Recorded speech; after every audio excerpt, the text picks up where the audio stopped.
Alhamdulillah.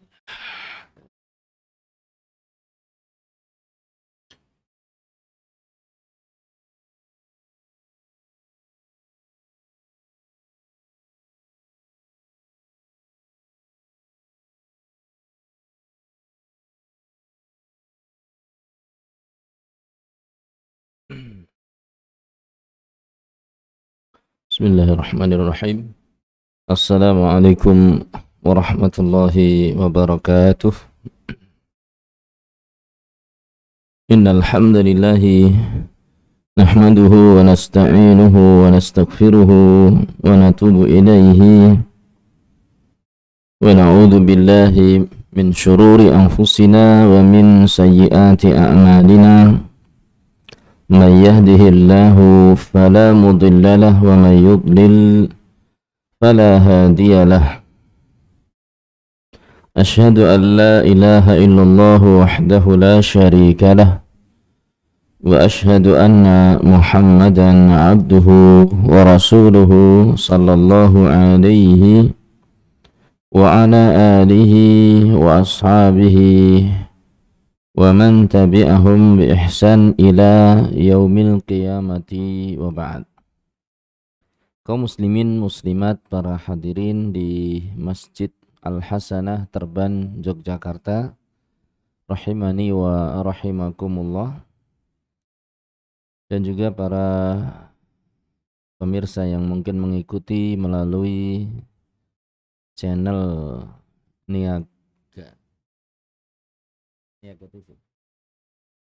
TV ataupun Radio Muslim Jogja, dimanapun Anda berada, rahimani wa rahimakumullah. Kita kembali bersama mempelajari kitab tentang dosa-dosa besar. Kalau boleh saya tanya, apa tujuan kita mengetahui tentang dosa-dosa besar? Jawabannya, agar kita tidak terjerumus ke dalam dosa-dosa besar tersebut. Na'am, barakallahu fikum. Jadi kita mempelajari bukan untuk melaksanakan, na'udzubillah min dzalik, tapi kita mempelajari supaya bisa menjauhinya. Pada kesempatan yang akhir sebelum pertemuan kita di malam hari ini, kita masih mempelajari tentang memutus silaturahim atau memutus rahim. Artinya kalau di bahasa Indonesia ya memutus silaturahim, memutus hubungan persaudaraan. Kita sudah terangkan atau kita sudah bacakan apa yang ditulis oleh Al-Imam Adz-Dzahabi dalam kitab beliau, nukilan-nukilan yang menunjukkan bahaya dan dosa orang yang memutuskan silaturahim.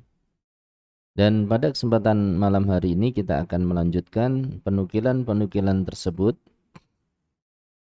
dimulai dari perkataan beliau Al-Imam Adz-Dzahabi, wa fis sahihain, dan disebutkan di dalam dua kitab yang sahih, yaitu Bukhari, Sahih Bukhari dan juga Sahih Muslim. Anna Rasulullah sallallahu alaihi wasallam qala, bahwa Rasul sallallahu alaihi wasallam bersabda, la yadkhulul jannata qati'u rahimin, tidak akan masuk ke dalam surga siapa?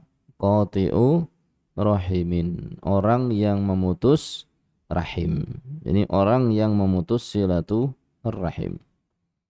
Hadis ini jelas ancaman bagi orang yang memutuskan silaturahim dan menunjukkan bahwa memutus silaturahim adalah dosa yang sangat besar. Sehingga dikatakan oleh Rasul sallallahu alaihi wasallam, la yadkhulul jannah, tidak akan masuk ke dalam surga. Nasallallahu salamal afiyah. Kemudian Syekh mengatakan, faman qata'a aqaribahu du'afa, wa hajarahum wa takabbara alaihim. Maka siapa saja yang memutuskan hubungan dengan kerabat-kerabatnya yang dhaif, yang lemah dalam ekonomi, lemah dalam yang lainnya, wa hajarahum, dan menghajar mereka. Menghajar itu memboikot, enggak nyambung lagi hubungan silaturahim.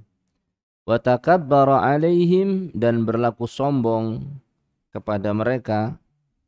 Itu sombong yang dalam hal ini ada dua, ghamtun nas wa batarul haq, menolak kebenaran dan menghina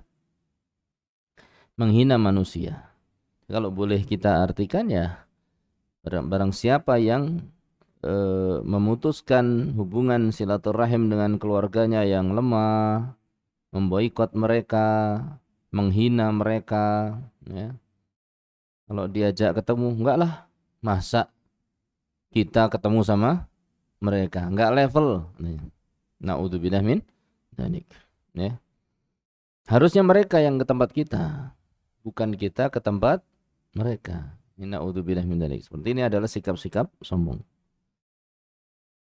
Lam yasilhum wa lam yasilhum bibirri wa ihsani, dan tidak menyambung mereka, memberikan kebaikan-kebaikan dia kepada keluarganya. Wa kana ghaniyan, sementara dia kaya. Wa hum fuqara, keluarganya fakir. Fahuwa dakhilun fi hadzal wa'idi, maka dia masuk dalam ancaman hadis tadi. La yadkhulul jannata qati'u rahim, tidak akan masuk surga orang yang memutus hubungan persaudaraan. Sikap sombong, sikap merasa lebih tinggi dari saudaranya sehingga menyepelekan saudaranya, tidak memberikan bantuan kepada saudaranya yang membutuhkan, maka ini adalah sikap yang sangat tercela. Mahrumun min dukhulil jannah, dia dihalangi dan terhalang, diharamkan baginya masuk ke dalam surga. Illa an yatuba ilallah, kecuali kalau dia bertaubat kepada Allah Subhanahu wa ta'ala. Wa yuhsinu ilaihim, dan mulai berbuat baik pada mereka. Wa qad warada fil hadits,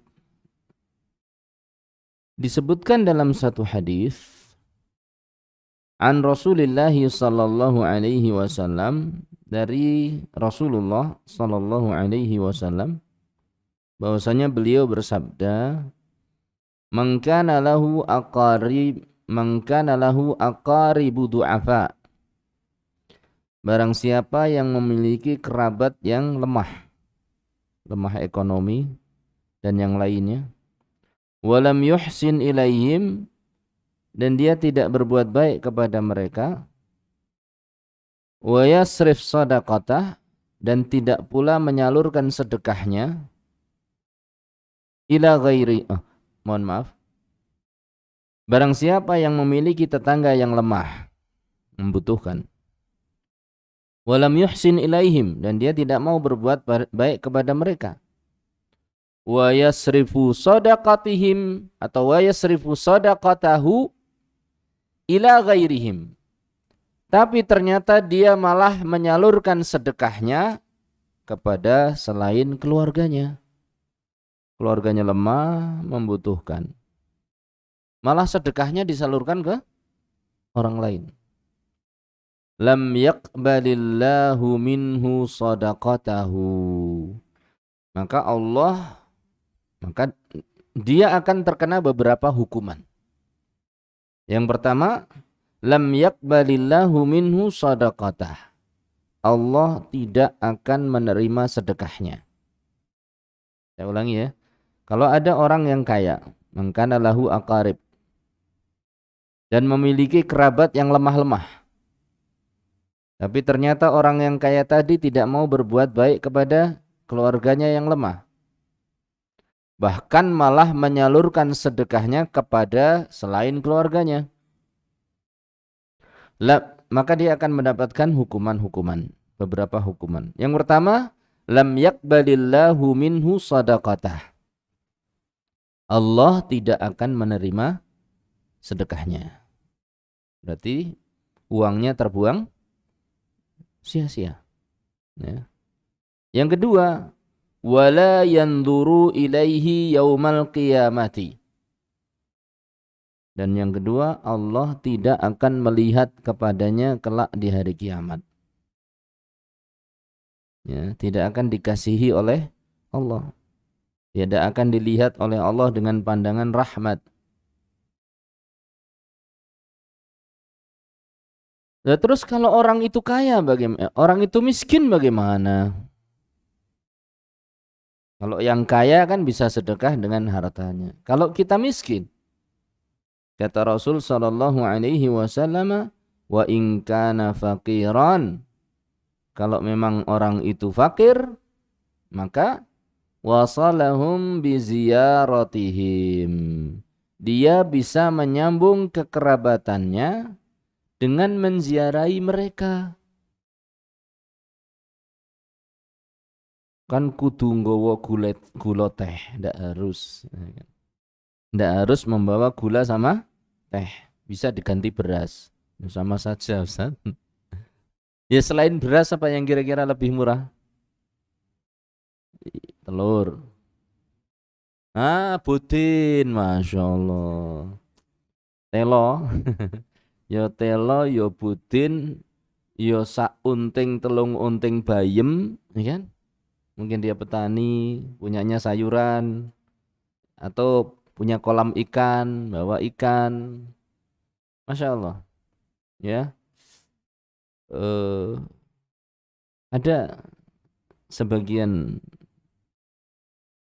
kampung, mereka itu orang-orangnya tidak, banyak dari orang yang tinggal di perkampungan itu orangnya nggak gengsian. Jadi punyanya apa ya dibawakan. Punya kangkung bawakan kangkung, punya bayem yo bayem, duwe beras yo gawake beras, punyanya ndok bebek ya bawakan ndok bebek, telur ya, telur bebek.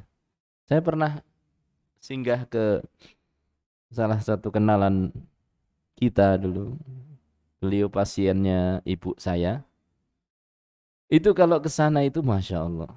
Apa adanya dikeluarkan. Misalnya suruh makan, ya makan. Ada sayur, ada nasi, sayur saonones. Tuguh ke. Dihidangkan. Setelah itu dia punya bebek. Duh kata dia, wah niki pas bebeknya mboten ngendok Mas Santo katanya. Bebeknya lagi enggak apa? Enggak bertelur. Tapi begitu saya mampir lagi setelah pergi ke satu tempat, muter mampir lagi, ndok bebeknya udah siap. Telur bebeknya sudah siap. Apa dipelototi apa ya? Apa bebeknya diabani kon ngendok bareng-bareng? Enggak. Kemungkinan besar dia beli dari tetangga. Jadi semangat untuk apa? Menghadiahi itu luar biasa. Di antara kebiasaan beliau juga yang luar biasa menurut saya, hafizahullah, perempuan ini dan laki-lakinya sama suami istri, sama saja Masya Allah. Beliau punya kebiasaan tiap pagi itu belanja sayur. Rumah kita di Perembun, rumah nenek di Perembun itu tidak dilewati beliau ketika beliau menuju pasar. Tapi menyengaja dia pasti ke rumah kita, ke rumah saat itu ibu masih ada, saya dan istri saya di Perembun. Apa yang dia lakukan? Dia beli sayuran. Tapi karena kemampuan ekonominya minim, dia beli sayuran yang kemarin. Kangkung-kangkung yang tidak laku, kacang panjang yang tidak laku pada penjualan kemarin itu dia cari sama dia. Ya, ke bakul-bakul cari istilahnya sayur yang kemarin, bukan sayur yang segar. Pilih yang paling bagus begitu. Setelah itu dia pergi ke rumah kita. Itu dijereng. Jereng itu apa? Digelar, jembreng, jereng, ya. digelar. Kata beliau, hafizallah, monggo lan iki dipendet sing sae. Silakan diambil yang paling bagus. Jadi di antara sayur-sayur yang dia berusaha beli itu, kita disuruh ngambil yang terbaik. Sisanya dibawa pulang. Masya Allah. Itu luar biasa. Jadi gemar memberi hadiah di dalam keminimalisannya. Ya. Dalam tanda petik ya, serba kekurangan beliau. Yang gak enaknya itu suaminya pernah cari ikan malam hari. Begitu pas ngepasi saya pagi hari datang ke rumah beliau, itu ikannya sudah digoreng dikasihkan semua. Ini Masya Allah. Jadi semangat untuk bersedekah, semangat untuk berhadiah itu terkadang kita dapatkan pada saudara-saudara kita yang mungkin jauh dari kemapanan ekonomi, akan tetapi semangatnya luar biasa. Baik, nah kalau kita fakir bagaimana? Kalau kita fakir, maka nyambung ke saudara kita tidak harus dengan bantuan. Cukup dengan biziaratihim, dengan mengunjungi mereka. Apalagi watafaqqudi ahwalihim, ngecek kondisi mereka. Kalau sekarang lebih gampang lagi karena adanya apa? Media. Ada apa? HP ya. Media telekomunikasi. Ada grup keluarga, ada langsung bisa japri, ya, nanyakan langsung kondisinya. Ini harus kita lakukan kepada keluarga kita. Ya, mungkin kita punya kakak yang jauh, punya adik yang jauh, tanya kondisinya. Ya. Nah ini juga sama. Ini berlaku pada seorang bapak, seorang ibu yang punya anak di pondok. Ini. Jadi mondok ke anak itu bukan hanya sekedar apa? Taruh, dah. Wis pokoknya mlebu pondok, metu ulama gitu ya. Enggak. Kita harus tahu kondisi mereka. Boleh dikata al jaza'u min jinsil amal. Apa yang akan kita dapatkan dari anak kita ketika mondok adalah sebesar apa kita berusaha. Bukan hanya sekedar milihkan pondok, tapi bagaimana kita ngontrol, tanya kondisi anaknya, nengok kondisi anaknya, bawakan kebutuhan anaknya. Ya, makanya kalau dulu pas anaknya mondok kok rewel minta dijenguk tiap pekan, beruntung jenengan. Karena Anda dipaksa dalam tanda petik untuk jenguk anak. Nah di sini termasuk silaturahim.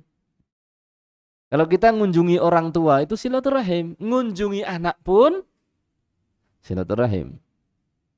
Maka kita katakan wallahu taala alam bisawab al jaza'u min jinsil al amal.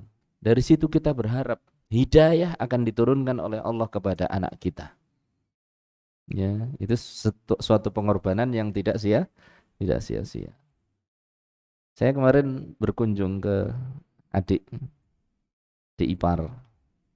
Makanya nggak ketemu antum. Saya di Kalimantan Barat sih. Tengok di masjid ya antum nggak kelihatan. Panjenengan nggak kelihatan.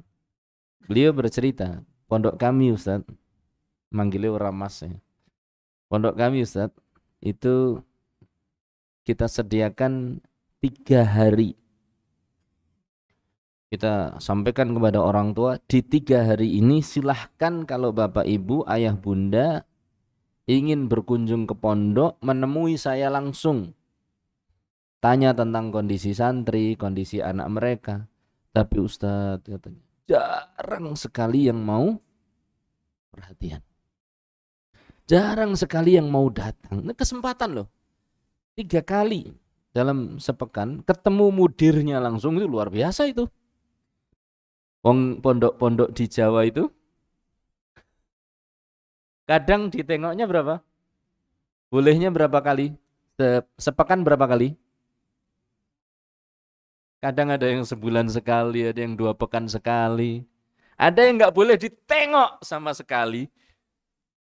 Ya, di Jawa Tengah ada satu pondok begitu. Nggak ditengok, kecuali pun betul-betul mendesak. Ya, kalau mondok itu ya gini, berkorban. Ya, nggak ada tengok-tengokan, nengok nanti. Libur cuma setahun sekali, pas Ramadan misalnya. Ada yang seperti itu. Ini Masya Allah. Sepekan 3 kali. Ketemu mudirnya langsung. Ini kan sebetulnya sebuah kesempatan. Walaupun memang Kalimantan itu ya, wali santri itu ya jaraknya ada yang 1 jam, ada yang 2 jam, ada yang 4 jam. Kayak gitu ya dalannya Masya Allah. Ya, off-road. Ya, yang tinggal-tinggal di daerah apa trans itu kan off-road jalannya. Si tanah. Kemudian kalau kena hujan itu Masya Allah. Nah, ini kesempatan. Maka mengunjungi anak di pondok termasuk silaturahim. Tanya kondisi mereka termasuk silaturahim. Hatta sampai pun di sebuah pondok yang menyiapkan waktunya agar orang tua bisa mengunjungi anaknya. Ada saja orang-orang tua yang memang tidak mampu untuk mengunjungi anaknya sebulan sekali pun tidak mampu. Jadi ketemunya nanti ya pas penjemputan, kepulangan. Maka yang kalau yang memang di antara kita ada yang memiliki anak di pondok, sambung dengan mereka. Kan mereka tidak mungkin nyambung sama kita. Ya kan? Ngerti-ngerti tenguluh. Ngapa le? Silaturahim bi. No. Yang silaturahim kita. Bahkan kita boleh katakan anak kita itu anak yang duafa. Dia lemah. Uang juga nggak megang, ya kan? Kendaraan juga nggak megang, mau keluar juga nggak boleh. Ya kita yang bisa, kita ini yang punya kekayaan. Kalau nggak bisa datang, paling nggak ketika penelponan dimanfaatkan betul, penjengukan dimanfaatkan betul, dan seterusnya. Maka bentuk dari silaturahim di sini disebut dengan biziarah, dengan mengunjungi, dengan tafaqud ahwalihim, ngecek kondisi mereka itu bagaimana. Dan ini Masya Allah sekarang dimudahkan dengan adanya apa? Media komunikasi. Entah itu dengan WA ataupun yang lainnya. Walhamdulillah. Baik. Ini ancamannya berat soalnya. Allah Ustaz. Mungkin perlu disampaikan ke wali-wali santri ini hadis ini. Karena memang di antara keluhan dari pondok itu orang tua kadang cuek dengan anaknya. Ya. Hanya taruh sudah, tidak ada kabar. Baik. Kemudian juga Rasul sallallahu alaihi wasallam bersabda, "Silu arhamakum." Sambunglah silaturahim kalian. Sambunglah hubungan kekerabatan kalian. Walau bisalam. Meskipun dengan apa? Salam. Jadi kalau ada grup keluarga, Assalamualaikum warahmatullahi, saudara-saudaraku semua, bagaimana kabarnya? Yang sakit mudah-mudahan sehat, yang lapar mudah-mudahan kenyang, yang punya hutang mudah-mudahan lunas. Amin. Wah, itu nanti kalau nyebut hutang itu amin, amin, amin, amin. Padahal mungkin tidak ada yang hutang. Baik. Jadi kita biasakan seperti itu. Termasuk ya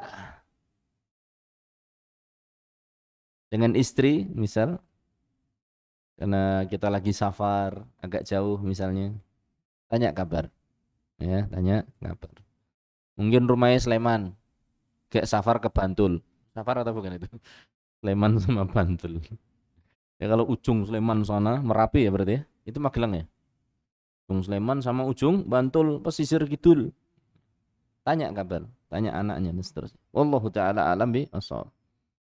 Wa qala sallallahu alaihi wasallam, "Man kana yu'minu billahi wal yaumil akhir falyasil rahimah." Barang siapa yang beriman kepada Allah dan beriman kepada hari akhir, fal yasil rahimah, hendaklah menyambung silaturahim. Ini jelas perintah ya untuk menyambung silaturahim. Kata Syekh, wa fil hadithi an Rasulillah, kata Imam Az-Zahabi, wa fil hadithi an Rasulillah sallallahu alaihi wasallam annahu qala. Nah, kemudian Al-Imam Az-Zahabi ingin menukilkan sebuah hadis yang menerangkan tentang hakikat orang yang menyambung silaturahim atau penyambung silaturahim yang hakiki. Hadis yang menerangkan tentang apa? Siapa itu penyambung silaturahim yang hakiki, yang sesungguhnya, yang derajatnya paling tinggi. Kata Rasul sallallahu alaihi wasallam, laisal wasilu bil mukafi. Yang namanya penyambung silaturahim bukan hanya sekedar membalas kebaikan. Yang namanya penyambung silaturahim yang sesungguhnya, yang hakiki, bukan hanya dengan membalas kebaikan. Pak Dene ngirimi, kita balas ngirimi. Bulie ngirimi, kita balas ngirimi. Bukan begitu.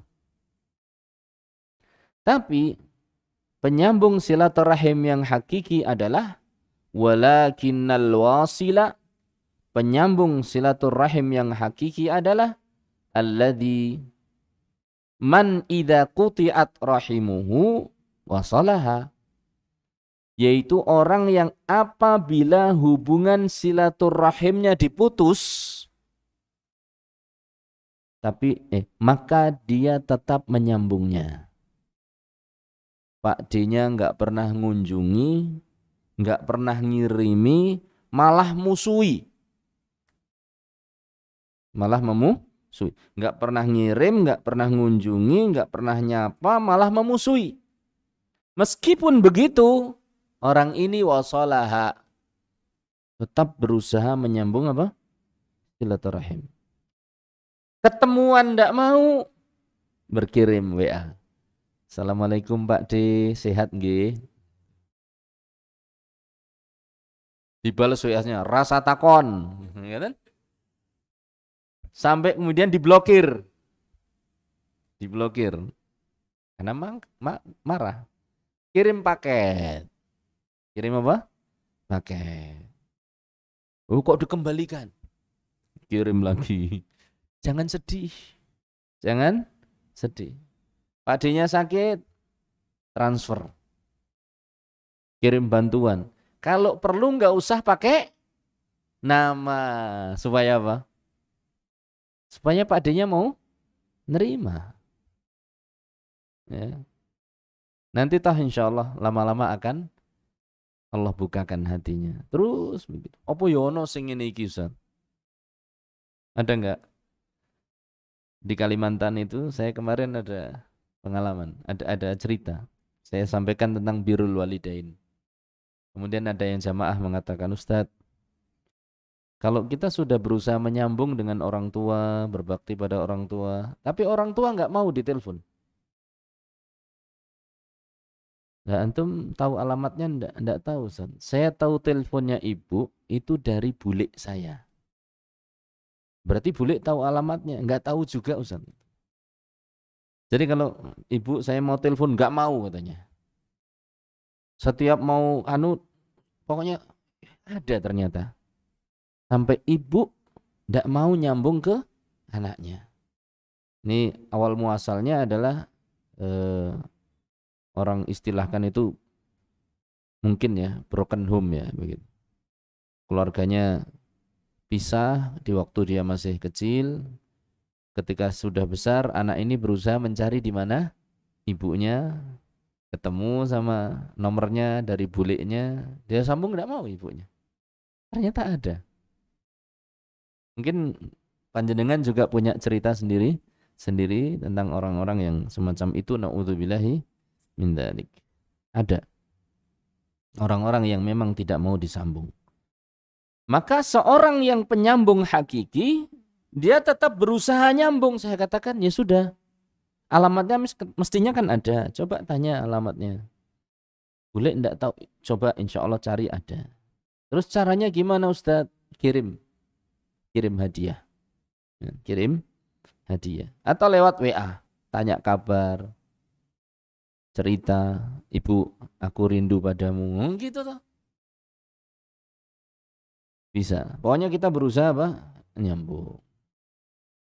Bagaimana kalau kondisinya seperti itu terus? Disambung malah ngelek-ngeleki. Ya. Kita berusaha berbuat baik, malah saudara kita apa? Jelek-jelekkan kita. Di sini ada penukilan dari Syekh Muhammad bin Shalih Al-Utsaimin tentang sikap seperti itu. Beliau Syekh Shalih Al-Utsaimin menukil sebuah riwayat dari Rasulullah sallallahu alaihi wasallam, dari sahabat Abu Hurairah dari Rasulullah sallallahu alaihi wasallam. Anna rajulan qala, ada seseorang datang pada Rasulullah sallallahu alaihi wasallam sembari mengadukan kondisinya.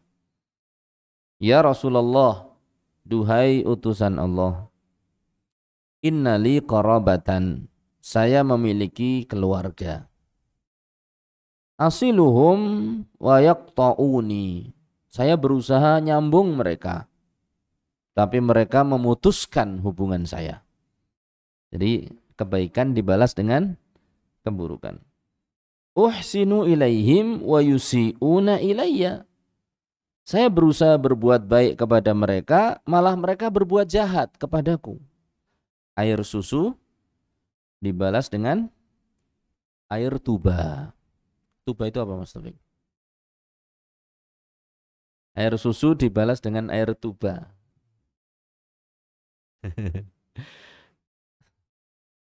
Saya itu tuba setelah tahu tuba, setelah nikah orang Kalimantan. Tuba itu pohon racun. Dia biasa digunakan untuk bikin ikan mabuk. Jadi dipotong, kemudian dia apa? Pukul-pukul begitu. Ya ini tahu. Ya Mas Dos. Tahu apa belum? Kemudian diopiok-opiok dia apa? Air. Kalau kita kan pakai potas, mereka pakai tuba. Jadi racun alami untuk ikan. Oh ikannya nanti geleleng-geleleng. Baru disorai. Maka air susu dibalas dengan air tuba. Makanan enak bergizi dibalas dengan racun. Ini. Uhsinuhum wa yusi'una ilayya. Saya berusaha berbuat baik pada mereka, malah mereka berbuat jahat kepada saya. Wa ahlumu alaihim, saya berlaku lembut pada mereka. Wa yajhaluna alayya, tapi mereka itu berlaku bodoh kepada saya, artinya berbuat jahat sama. Maka apa kata Rasul sallallahu alaihi wasallam? Faqala an-nabiyyu sallallahu alaihi wasallam, in kunta kama qulta, kalau memang kondisimu seperti yang kau terangkan, ya, kalau kondisimu memang seperti yang kamu terangkan, faka'annama tusiffuhumul mal, maka sesungguhnya seakan-akan engkau telah mencekoki mereka dengan tanah panas. Yang rugi siapa berarti? Keluarganya yang jahat. Kita telah berbuat baik, tapi kebaikan kita justru menjadi racun sendiri untuk mereka. Berarti yang rugi adalah yang memutus. Adapun yang menyambung, dialah sesungguhnya orang yang penyambung silaturahim yang hakiki.